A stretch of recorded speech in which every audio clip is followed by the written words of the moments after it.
Hey everybody, Nick Espinoza, your chief security fanatic here, and today we've got to talk about Twitter because disinformation, unfortunately, is ramping up on Twitter once again. Now, this is coming from the Associated Press, but there's a lot of organizations right now that are talking about this. And here's what's going on. Twitter accounts basically operated by authoritarian governments in Russia, China, and Iran are now benefiting from recent changes at Twitter. And this is according to researchers on Monday. And it's making it easier for them to attract new followers and broadcast propaganda, as well as disinformation to an ever-growing audience. The platform is no longer labeling state-controlled media and propaganda agencies and will no longer prohibit their content from being automatically promoted to basically recommend to users. In other words, Twitter previously had a policy that said, okay, if you're coming from a state agent media and you're pumping out propaganda, we are not going to promote that on our platform. Our users are going to have to go find you. Now, together, these two changes, both made in recent weeks, have supercharged the Kremlin's ability to use the US-based platform to essentially spread misleading claims, lies straight up about its invasion of Ukraine, US politics, and other topics that the Kremlin basically finds interesting.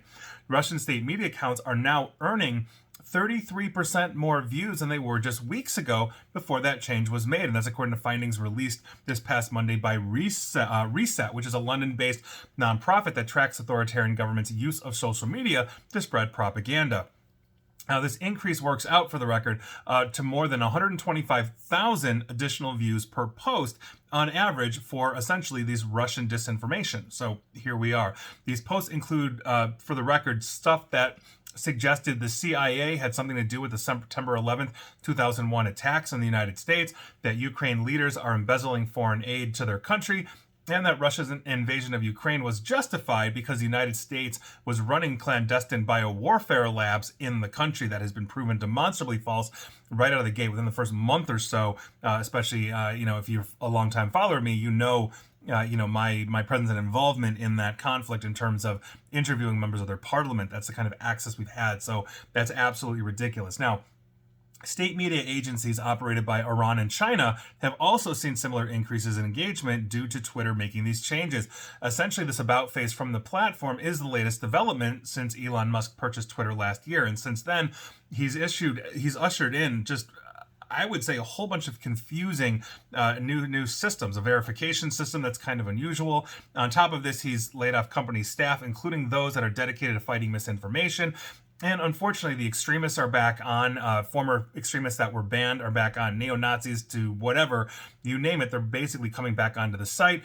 He's also ended the site's policy on prohibiting demonstrably false COVID-19 information from getting out there. So COVID-19 misinformation is once again ramping up.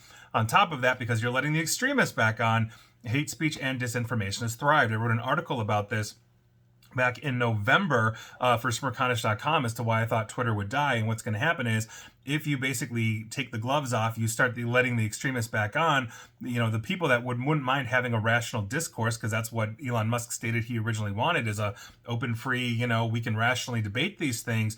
That's going to go away because the extremists are going to rule the day, and moderates, which are the vast majority of us, are simply going to say, yeah, I don't want to do this anymore. The whole blue checkmark thing alone has been a bit of an issue, a bit of a stigma, a bit of a serious problem. A fake Disney account got verified as Disney. These are things that we have to deal with. Now, before this recent change, going back to this, Twitter affixed labels reading, quote, Russia state-affiliated media to let users know the origin of that content. It also throttled back before Elon Musk, Kremlin's online engagement by making the accounts ineligible for automatic promotion or recommendation, as I mentioned, something that it regularly does for ordinary accounts as a way to help you reach bigger audiences. You can pay to play on Twitter. I can give them, $50, $100, and promote a tweet to hopefully get more followers, and on and on and on. Now, these labels, though, quietly disappeared after the United States' NPR, or National Public Radio, and other outlets protested Musk's plan to label them as state-affiliated media too. And that's actually kind of interesting because NPR, well, funded by the government, has always had a history of essentially being free press, of being an independent entity able to essentially criticize the government. That's a constitutional right, First Amendment. And so freedom of press. And so that's interesting. And the government, as far as I know, has never used NPR as propaganda. It's literally designated as an independent organization, even though funded by taxpayer dollars. But because of this, NPR announced that they would no longer use Twitter. They said the label was misleading, giving NPR's editorial independence, as I just mentioned, and so therefore it would damage their credibility. So they decided to leave. Now, Reset, that organization that is tracking this, their conclusions were confirmed by the Atlantic Council's Digital Forensic Research Lab, where researchers determined the changes were likely made by Twitter late last month. Now, many of the dozens of previously labeled accounts were steadily losing followers since Twitter began using these labels, but in this change, we're now starting to see rises in these accounts that are pumping out disinformation and propaganda. So, for example, RT, or Russia Times Arabic edition, which was one of the Russia's most popular propaganda accounts on Twitter, had fallen to about 5.23 million users when this was implemented, and now it's basically rebounded. Now it's past 5.24 million, meaning they picked up at least 100,000 followers in the past week or so. So obviously that's a huge shift. Now, before this change, users interested in seeking out propaganda from the Kremlin or anywhere else, you have to specifically look for it. And so I think this is one of those big issues that we are going to see. I mean, Elon Musk himself has put out disinformation before. The perfect example of that is the Paul Pelosi hammer attack, essentially retweeting out an article that was completely hyperbolic, proven completely false, et cetera, et cetera. And so with his follower base, not to mention ownership of Twitter, that's a huge thing. So I do think Twitter's going to die. I've said that multiple times. And does that mean it's going to go away or stop operating as a site? No. But I don't think it's going to be that envisioned town square. And when all you've got are the extremists yelling at each other or threatening each other, most of us are going to leave. And I think that's a huge issue.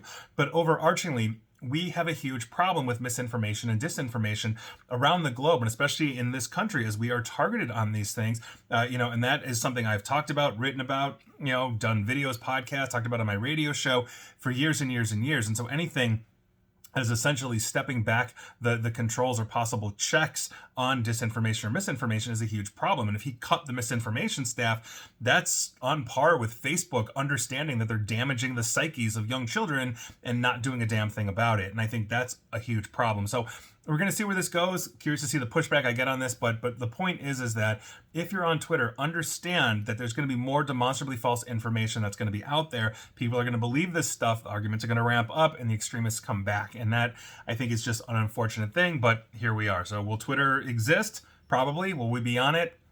I don't think so in the next couple of years. And please like, share, follow me here on Facebook and Twitter for as long as I'm there. Same with YouTube as well. And as always, stay safe, stay online, and please attempt to stay private and properly informed. Thanks, everybody.